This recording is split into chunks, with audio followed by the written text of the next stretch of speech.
What is up, everyone? And thank you for checking out Don't Say the F Word. We are a pro wrestling combat sports podcast. We do not use the F word when we talk about professional wrestling. Shouldn't let your friends use it either. Oh, come on over here, Mark. Boom. It's Tuesday. We're having our morning coffee. Joe's about to be here. We're gonna talk. Trying to get Joe in here. Just want to know what you guys thought of Raw. Quick takes. Joe, what's up? What's up? Can you hear me good? My audio good? I don't got the mic set up this morning. I hear you perfectly fine. Awesome. All right, Joe. Mm-hmm. I don't want to go too deep into Raw. We'll go deep into Raw tomorrow. Ideally, assuming I don't have catastrophic issues with appliances in the house. It's been an interesting past couple of days. One new fridge, another new fridge coming tomorrow. I don't know, man. Yeah, shit's ridiculous. But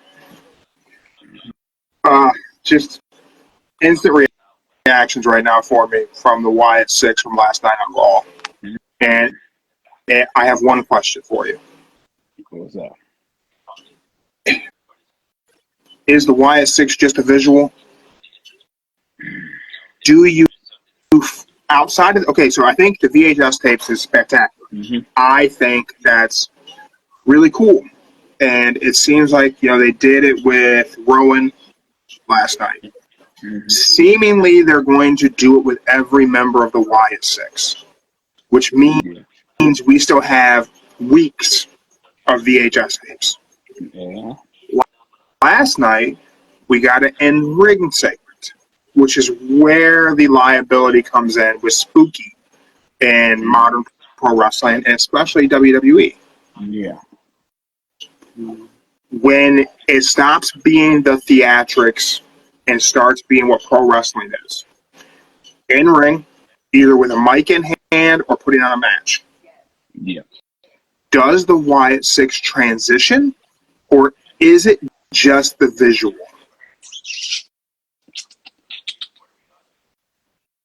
I'm going to say it's the visual for right now. So, it's a visual, it's just that visual, right? It's the lights go out, Mm-hmm. fireflies, spooky, ookie. That's right. We had that with The Fiend. Mm-hmm.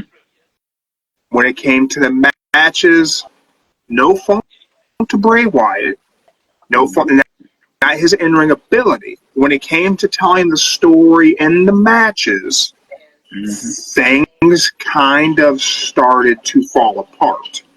Yeah. You look at the Seth Rollins Hell in a Cell match. Mm-hmm. That match ended with the crowd chanting bullshit AEW. And cancel network. And change the channel, all those things. On a major pay-per-view in a major feud trying to fill the feud. Mm-hmm. When Bray Wyatt returned, fans began getting antsy about when it was going to stop being the in-ring promos and the spooky and the lights, when he was going to actually wrestle. And that took a lot of time. It did. And then we got the Mountain Dew Pitch Black match that in the moment, everybody shit on it. I thought it looked cool. I didn't think it told a story, but it looked really cool. It wasn't that great of a match, to tell you the truth. It really wasn't. And it wasn't spectacular, right? It was mostly like a glow-in-the-dark 3D. They want to put it that way. Yeah. That type of a visual would have been great for them to do like a speed match, but I don't think it should have been a Bray Wyatt's first premium live event in that character. People are going to look back on it and have a hindsight 2020 type of opinion, much like how people look back on Owen Hart. Mm-hmm. Yeah. Does the Wyatt 6, outside of Bo Dallas's sit-down interview with Uncle Howie, and Rowan's sit-down interview because I think that did what it was supposed to do. You know, Now, I think with this whole videotape, they are going after people that were close to Bray Wyatt, yep, and they and are letting you trying to actually feel how they felt when he died. They like putting that in. But then they didn't bother to put Braun Strowman into the Wyatt Six. Braun Strowman would have fit in that idea. We want people to feel. I think he's coming, just not yet. I don't think they're going to add him. I think he might. He's got his own things going on, and they haven't transitioned him to Spooky. But are these other characters going to make you feel? And are they going to make you feel once we're done with the VHS tapes? Because Bo Dallas in the ring last night, being attacked by Chad Gable and the Creed brothers. Mm-hmm. The maniacal, crazy man laughing about getting beat up. Mm-hmm. I've seen it. I've seen it too. I've seen it done to death. It felt very JR saying that Mankind doesn't feel pain or that he loves pain. Mm-hmm. That's how that felt. Yeah. Is that what Bo Dallas's character, or are we going to call him Bo Dallas? Or are we going to call him Taylor Wyndham? I mean, everyone's referencing him as Bo, but he's Bo. They call him Bo. Did you feel for him in that moment?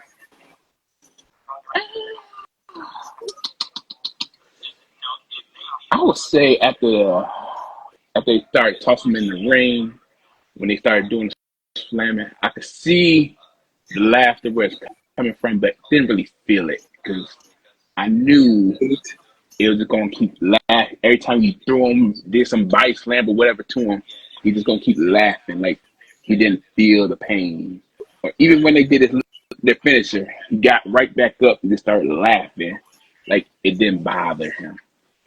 Like he did no sense. If I had the pencil, here we go. I wouldn't book Bo to be like that. He's not the Fiend. Bo Dallas shouldn't be no-selling things. Bo Dallas should be getting sympathy from the fans. It should be that he feels pain.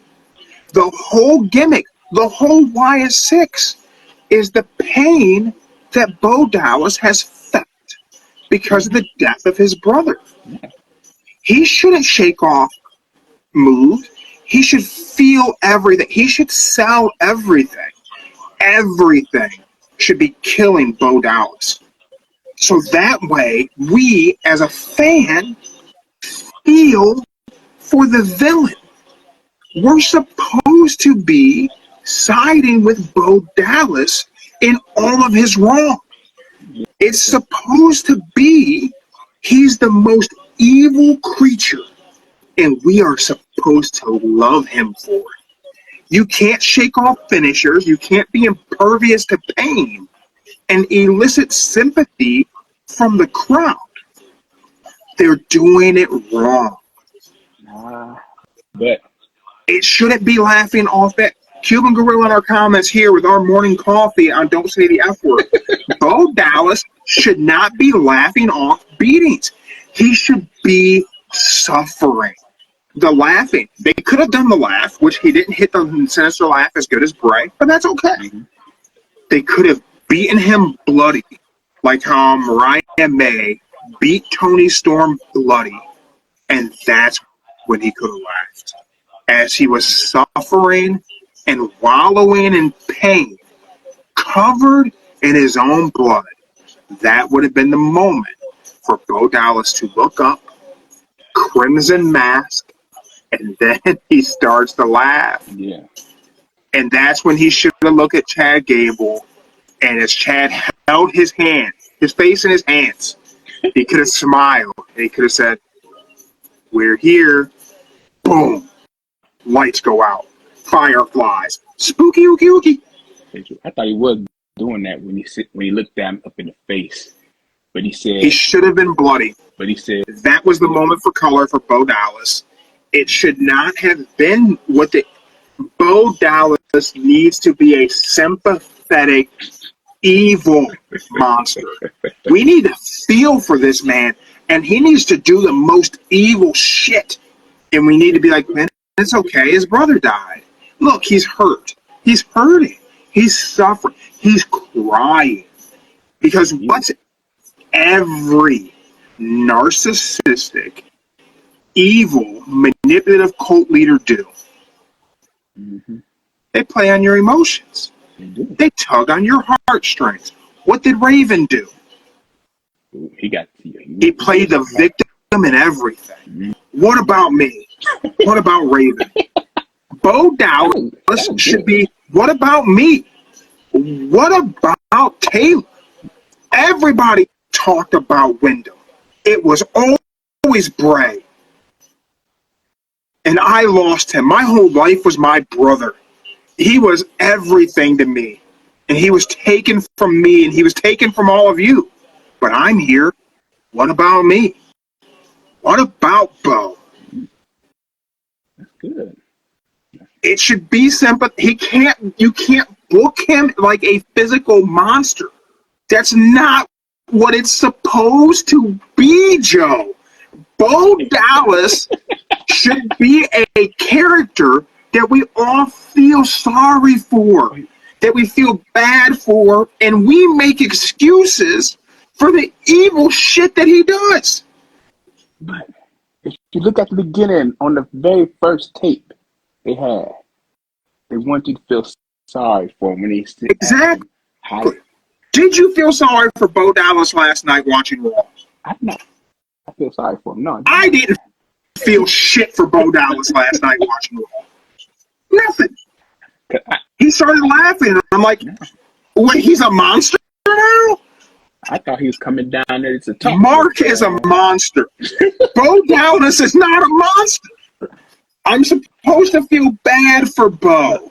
I'm supposed to want to see him overcome. He's not supposed to just be invincible. They want you, what's a good way to say this?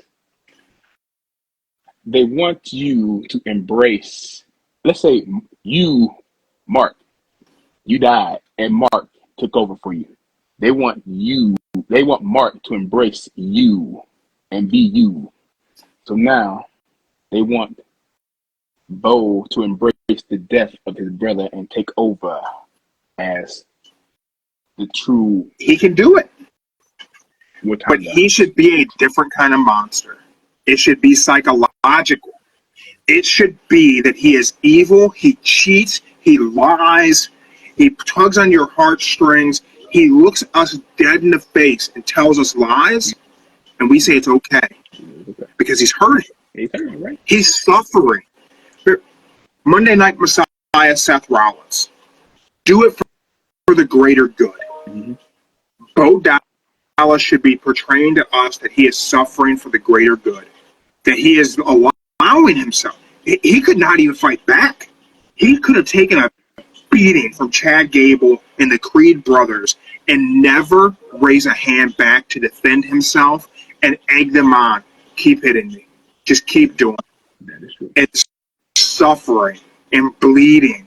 And as they keep hitting him, instead of begging them to stop, it could have been like Tyler Durden in Fight Club. Right at the brink. Do you remember the scene at Lou's Tavern? You see the sign outside? Yeah. I'm Lou. Mm-hmm. And he stands over, you don't know where I've been, Lou. You don't know where I've been. And just shaking the blood. You could have done that. But to have Bo Dallas be impervious to pain doesn't make me feel sorry for Bo Dallas. And I'm supposed to feel sorry for Bo Dallas. And they totally screwed it up last night. The visual, lights go out, all the characters come out, fantastic. But the visual will eventually fade. And if I'm not feeling for every member of the Wyatt Six, when the lights are on, we're going to have a problem. Mm-hmm. We're going to have a problem. I thought they were going to attack the Creed brothers when Gable ran out the ring. I thought they were about to attack. But they took a slow little time coming down there. If your leader is impervious to pain, why would you not just pick the fight? If if a character in pro wrestling is impervious to pain, they should be feared. Are you afraid of Bo Dallas? No, I'm not afraid of Bo Dallas. I would say Bo Dallas. That's the problem. I would say you either got to be feared or loved as the leader of a cult group. I'll say the only problem. Now he's not loved and felt sorry for, and he doesn't elicit fear. I'll just say this: the only reason why people wouldn't fear Bo Dallas, if you watch his whole entire career from NXT to the main roster, he wasn't really a tough guy. He was like your good, funny character. And now they're trying to turn him into like a strong guy, but really he's not the strong guy level just yet. But he's there trying to bring fear into the fans and fear into whoever he faces, but it's technically is not working at the moment. He's just a little short guy that my dad would probably hate. I don't know. I'm not throwing the Wyatt Six away already. Just to clear that up, so no one out there, no one in our comments thinking Jeremy's throwing in the towel on the Wyatt Six. I have not. I love a slow burn in pro wrestling. I love a long story. I'll tell you what. I said a few months ago. I said the Wyatt Six won't last no more than 6 months. I said it. I said it a few episodes way back, but I said when you did. You said it was going to be a 6-month run, and then it would be broken up, and everyone would go on about their separate ways, and people would be released.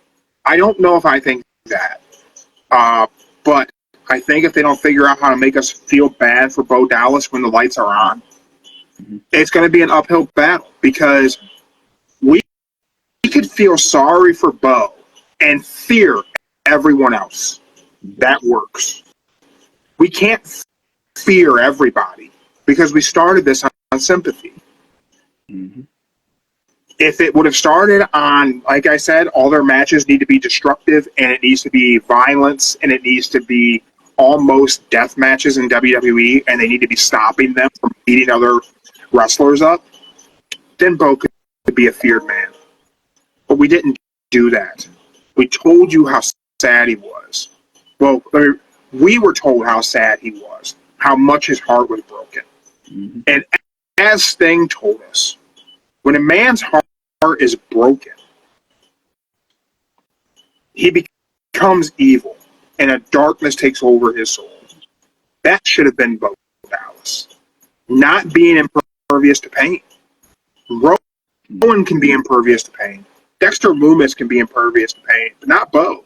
Bo should be the heart and soul of that group. He should feel everything. It could even be that the other monsters feel nothing and Bo takes on all their pain. Because he could look at Dexter Lumis and Bo Dallas could tell him, you can fight any man. You can survive any finisher, any style match. Because you will feel nothing. I will feel everything for you. And you can have a Dexter Lumis walk through a Braun Strowman, take everything he's got and no-sell everything, and have Bo Dallas on the outside of the ring suffering in pain. You could have him keeled over. You could have Dexter Lumis, Eric Rowan take a beating and come back and win, and have Bo Dallas be taken out on a stretcher. Because he's lying to everyone. Because he wants everyone to feel sorry for him. Because that's how he manipulates the group. That's how he manipulates all the fans. And that's how he gets away with being evil. He can't be an invincible monster. That's not what the character was supposed to. That's not how you didn't give us this initially. You gave me a guy I pitied, that I would have felt bad for no matter what. It's that dog you find on the side of the road. It's been raining for weeks. He's starving, and he bites you. And you still bring him into the car and take him home because you feel bad. And he bites you again. And you still feel bad because maybe you were too loud, and that's why he bit you. Or you got too close to his food, and he bit you. So you just keep taking care of this dog that just keeps biting the hand that feeds it. That's what Bo Dallas should have been in this story. Hunter, I know you tune in to Don't Say the F Word, Trips. I know we are your favorite pro wrestling podcast. So this is my camera right here. Single shot. Listen to me. Bo Dallas is not a monster. Not a physical monster. He should feel everything that happens to him and his friends. He should be feeling my pain when I stub my toe every morning. Because if he wants me to follow the buzzards, I gotta feel for it. And last night, you took it all away. I can't feel for a man who can walk through anything.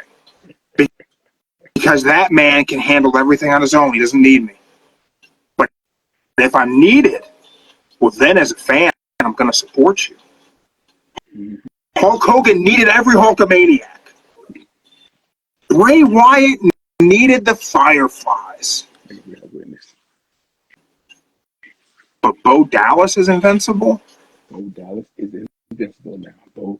Bo Dallas is going to be, if I had to put it, Bo Dallas will become your new, what's a good way to say this? I would say they're trying to make Bo Dallas into like a Pac. You're short little guy, they try the best way to turn him evil, but Pac is just a bastard. He's a bastard. He's not a cult leader. He's not maniacal. And we will dig a little deeper tomorrow night as we totally recap Raw, as we preview AEW Dynamite. Joe's going to make sure he watches NXT Live tonight. Maybe I'll dabble. I don't know. I hope you've enjoyed your morning coffee, Joe. Like we said, morning coffee shows will be short and sweet.